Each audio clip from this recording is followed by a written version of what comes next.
Bonjour, j'espère que vous allez bien. Alors aujourd'hui, nous allons traiter le thème suivant. Il me frappe pendant que je suis enceinte ou bien pendant que je porte notre enfant dans les bras. Bienvenue dans cette nouvelle série où nous parlons de perversion narcissique et de relations toxiques.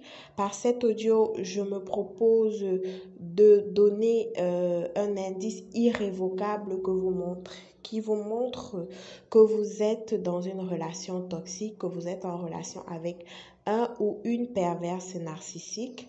Alors, lorsque quelqu'un vous frappe pendant que vous êtes en état de grossesse, quelle que soit la personne, que ce soit votre conjoint, votre partenaire, votre meilleur ami, votre parent, maman ou bien papa ou bien frère ou bien tante ou bien quoi que ce soit, il faut que vous sachiez que vous êtes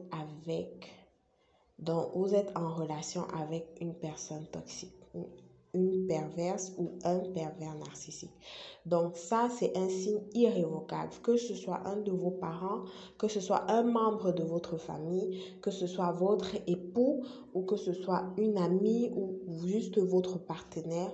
Sachez que lorsque la personne est au courant que vous êtes enceinte et qu'elle porte main sur vous, sachez que cette personne-là est une perverse narcissique ou un pervers narcissique. Donc vraiment, ça c'est un signe avec lequel il ne faut pas douter. C'est des signes qui permettent de discerner de manière sûre, parce que les autres signes peut-être, les autres indices ne sont peut-être pas très clairs, mais cet indice-là, il est clair. Lorsque vous êtes avec quelqu'un qui porte main sur vous alors que vous êtes en état de grossesse, sachez que cette personne est un pervers narcissique. La maltraitance peut être physique, mais la maltraitance peut aussi être psychologique. Ça veut dire quoi? Ça veut dire que votre conjoint peut vous couper les vivres, il peut cesser de vous donner de l'argent pendant votre grossesse, il peut simuler une situation financière difficile, passagère, durant votre grossesse. Il peut par là même aussi manquer à ses devoirs de parents pour votre premier enfant.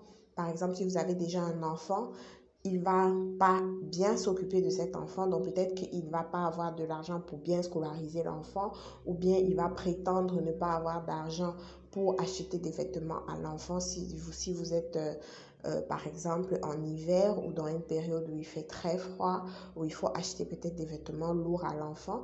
Donc ce que vous allez vous retrouver à stresser parce que votre premier enfant n'a pas ce dont il a besoin et vous êtes en état de grossesse. Donc ça va vous faire encore vivre un moment difficile. Vous pouvez même avoir une fausse couche parce que vous allez avoir une montée d'hypertension qui va faire que vous perdiez l'enfant. Donc quand il y a vraiment une situation de maltraitance, une crise, il faut savoir que lorsque vous êtes avec un partenaire bienveillant, un partenaire qui vous aime, c'est la personne qui, pendant au moins cet état de grossesse, parce qu'il est bienveillant, même s'il ne peut pas ressentir ce que vous ressentez, a au moins de la pitié, de la compassion pour vous. Il va chercher à vous mettre dans les meilleures conditions possibles avec ses moyens. Mais si vous voyez une personne qui plus ou moins ça allait ou bien, mais qui subitement n'a plus d'argent pendant que vous êtes enceinte, il n'y a plus d'entrée.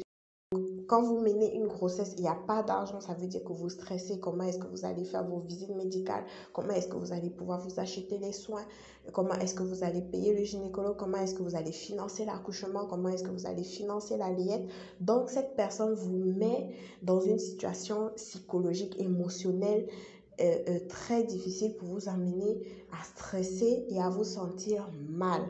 Donc, il n'hésite vraiment pas à vous faire vivre une grossesse terrible. Vous pouvez avoir, par exemple, voyagé pour aller accoucher à l'étranger, peut-être parce que vous faisiez une grossesse difficile, et votre partenaire va vous couper les vivres et il va dire qu'il n'a pas d'argent. Si c'est le genre qui n'a pas un salaire à la fin du mois, s'il travaille peut-être pour il travaille à son propre compte, il va vous dire non, je n'ai pas eu de marché, non, mon client ne m'a pas payé, ou non, je suis arrivé à la banque, les banques étaient déjà fermées. Donc, il va inventer toutes sortes de raisons pour ne pas avoir à vous envoyer l'argent dont vous avez besoin pour faire vos soins, pour même vous sentir bien, parce qu'une femme enceinte, elle a des envies. Une femme enceinte ne peut peut-être pas prendre des transports en commun, peut-être en Afrique, monter sur une moto. Donc, peut-être qu'elle a besoin de se déplacer, surtout quand elle fait une grossesse difficile. Elle a peut-être besoin de se déplacer en taxi. Elle a peut-être besoin d'avoir des faveurs, mais il va vraiment vous faire vivre une grossesse difficile en inventant toutes sortes d'histoires pour ne pas vous envoyer de l'argent et en passant toujours pour la victime, parce que c'est vraiment son truc, c'est qu'il va vous faire croire en fait que lui, il y est pour rien en fait, alors qu'il fait ça exprès, juste parce qu'il sait que ça vous met dans une situation difficile. Donc s'il doit vous envoyer de l'argent pour quelque chose, il vous dira non, mon salaire n'est pas passé, non, je n'ai pas encore été payé, non, il y a des problèmes à la société. Donc, il va vraiment inventer. Et s'il est dans une situation où il est vraiment riche et qu'il ne peut pas cacher, en fait, il ne peut pas inventer une situation financière, c'est quelqu'un qui, là, peut être justement violent.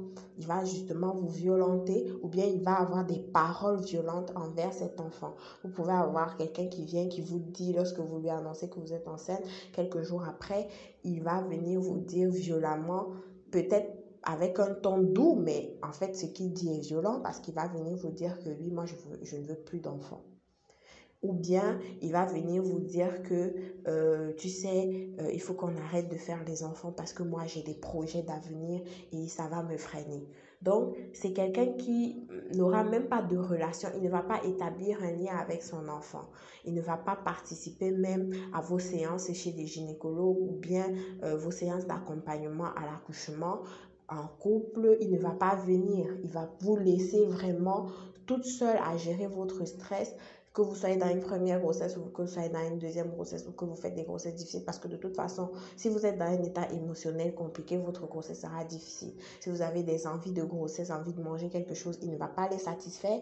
Il va faire exprès vraiment de vous laisser seul et de ne pas pouvoir gérer. Donc, si en plus de ça, vous devez gérer les autres enfants, peut-être aller au boulot, gérer la grossesse, il va vraiment vous abandonner.